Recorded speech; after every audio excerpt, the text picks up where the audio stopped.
Seringkali kita merenung di penghujung hari, menghitung untung dan rugi dari perniagaan duniawi kita. Kehilangan harta benda seringkali dianggap sebagai musibah besar yang membuat kita tidak bisa tidur, gelisah memikirkan masa depan. Namun, ada sebuah tragedi yang jauh lebih senyap, namun dampaknya ribuan kali lebih menghancurkan daripada kebangkrutan finansial. Kehilangan itu bukanlah hilangnya uang dari dompet kita, melainkan hilangnya rasa gelisah saat kita meninggalkan kewajiban kepada Sang Pencipta, Allah Subhanahu wa Ta'ala. Ketika alarm hati tidak lagi berbunyi saat kita melanggar batasannya, itulah tanda lampu merah bagi kesehatan iman kita. Inilah awal mula dari fenomena yang oleh para ulama disebut sebagai matinya hati. Dalam banyak literatur klasik keagamaan, hati digambarkan bukan sekedar organ fisik yang memompa darah, melainkan pusat kesadaran spiritual. Mautul qalb atau matinya hati bukanlah kematian biologis. Seseorang bisa saja bertubuh sehat, bugar, dan berumur panjang, namun hatinya telah lama menjadi mayat yang berjalan di muka bumi. Kondisi ini ditandai bukan dengan rasa sakit, melainkan justru dengan hilangnya rasa sakit itu sendiri. Seperti tubuh yang mengalami mati rasa, ia tidak lagi merespons rangsangan spiritual. Nasihat tidak lagi masuk, teguran tidak lagi didengar, dan dosa tidak lagi terasa berat. Tanda yang paling mengerikan dari penyakit ini adalah ketenangan yang menipu. Bayangkan seseorang yang melakukan kelalaian ibadah, meninggalkan sujud, atau mengabaikan perintah Tuhan, namun ia merasa baik-baik saja. Tidak ada detak jantung yang berpacu karena takut, tidak ada keringat dingin karena rasa bersalah. Ia tidur nyenyak seolah-olah tidak ada janji agung yang ia langgar. Menurut para ahli hikmah, rasa bersalah adalah anugerah. Ia adalah sinyal rasa sakit yang memberitahu bahwa ada sesuatu yang salah dengan jiwa kita. Ketika rasa bersalah itu dicabut, maka manusia kehilangan rem utamanya dalam menjalani kehidupan. Bayangkan sebuah penyakit fisik di mana syaraf perasa seseorang mati, seperti pada penderita kusta di masa lalu. Jika tangannya terbakar api, ia tidak akan menariknya karena ia tidak merasakan panas. Akibatnya, jari-jarinya bisa hancur tanpa ia sadari. Begitu pula dengan hati yang mati. Dosa ibarat api yang membakar integritas spiritual kita. Orang yang hatinya hidup akan segera bertaubat saat terbakar sedikit saja oleh kesalahan, karena ia merasakan perihnya penyesalan. Namun mereka yang hatinya telah redup akan membiarkan jiwanya hangus terbakar dosa yang menumpuk, semata-mata karena ia tidak lagi merasakan panasnya peringatan Tuhan. Kondisi ini tidak terjadi dalam semalam. Tidak ada orang yang bangun pagi dan tiba-tiba hatinya membatu. Ini adalah proses akumulasi. Kitab suci sering mengumpamakan dosa-dosa kecil sebagai noda hitam atau karat yang menutupi cermin hati. Satu kelalaian membuat satu titik noda. Jika segera dibersihkan dengan istighfar, cermin itu kembali bening.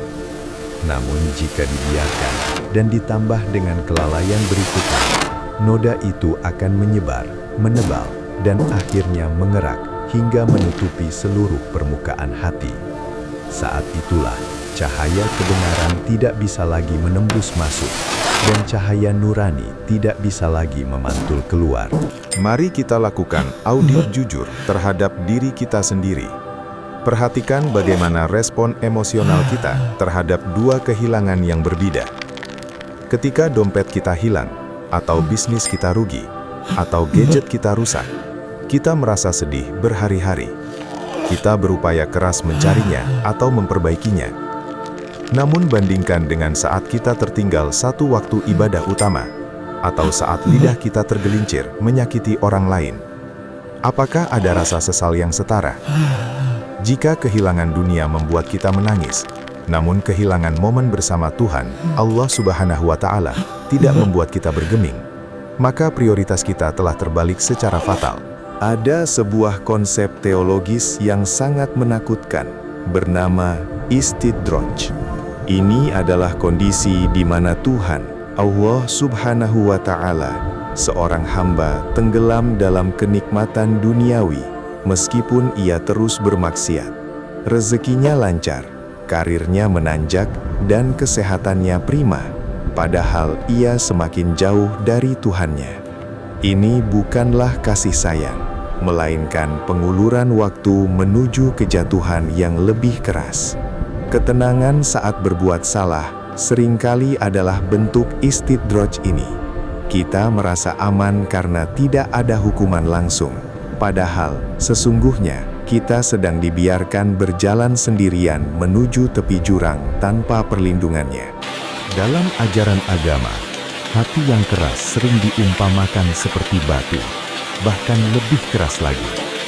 Batu masih bisa terbelah dan mengalirkan air sungai, namun hati yang mati benar-benar kedap. Ketika nasihat agama disampaikan, ia hanya memantul di permukaan logika tanpa meresap ke dalam rasa. Kita mungkin hafal ayat-ayatnya, kita tahu dalil-dalilnya, tapi itu semua hanya menjadi pengetahuan kognitif, bukan penggerak jiwa. Kita mendengarkan khotbah tentang kematian, surga dan neraka dengan wajah datar, seolah-olah itu adalah dongeng orang lain, bukan masa depan yang pasti akan kita hadapi. Dampak dari hati yang redup tidak hanya berhenti pada hubungan vertikal dengan Tuhan, tetapi merembes ke kehidupan horizontal sehari-hari. Hilangnya barokah atau keberkahan adalah konsekuensi logisnya. Kita mungkin memiliki segalanya, namun entah mengapa rasanya selalu kurang. Rumah tangga terasa hambar, anak-anak sulit diatur, dan harta yang banyak habis tanpa bekas yang bermanfaat. Ketika koneksi dengan sumber kedamaian terputus, maka kedamaian itu sendiri akan lenyap dari rumah kita, menyisakan cangkang kemewahan yang kosong dan interaksi yang transaksional. Lalu, apakah ada jalan kembali? Selama nafas masih berhembus, pintu kesembuhan tidak pernah tertutup. Langkah pertama untuk menghidupkan kembali hati adalah dengan muhasabah atau introspeksi diri yang jujur.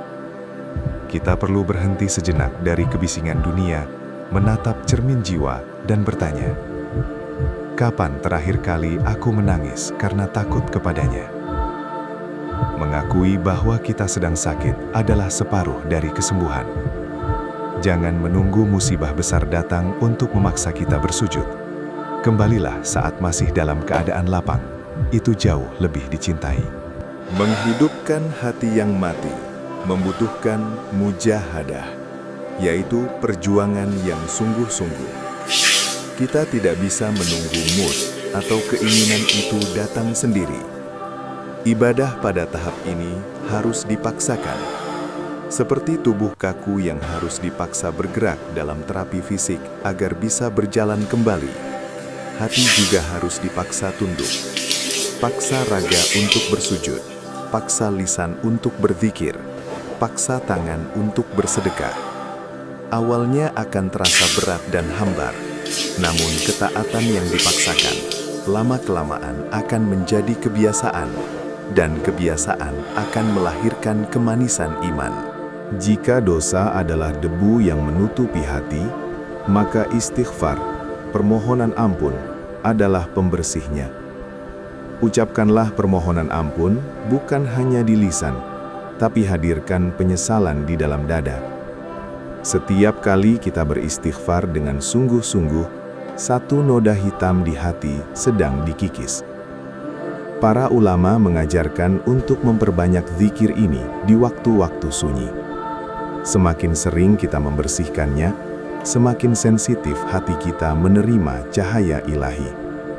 Jangan remehkan kekuatan kata maaf kepada Sang Pencipta. Hati juga membutuhkan nutrisi, sebagaimana tubuh butuh makanan. Jika tubuh sakit karena kurang gizi, hati mati karena kurang ilmu dan nasihat. Kembali berinteraksi dengan kitab suci adalah infus terbaik bagi jiwa yang kritis. Membacanya bukan sekadar mengejar target halaman, tapi merenungi maknanya atau tadabbur. Biarkan ayat-ayat itu berbicara langsung kepada masalah kita. Seringkali, Jawaban atas kekosongan yang kita rasakan selama ini tersembunyi di antara baris-baris ayat yang sudah lama tidak kita sentuh. Tanda kesembuhan hati mulai terlihat ketika sensitivitas itu kembali. Ketika kita mulai merasa gelisah saat tertinggal ibadah, bersyukurlah. Itu tandanya syaraf iman kita mulai bekerja kembali.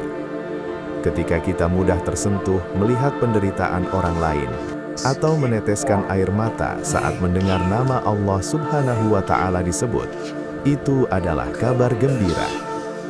Rasa bersalah yang hadir kembali bukanlah beban, melainkan anugerah yang menjaga kita tetap di jalur yang benar.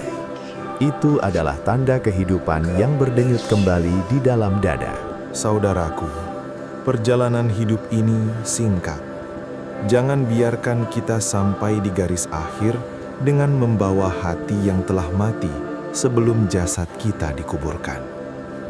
Jagalah hati ini melebihi kita menjaga harta benda kita. Jika hari ini kita masih merasakan getaran rasa bersalah, peliharalah itu. Itu adalah sisa cahaya yang harus kita besarkan apinya.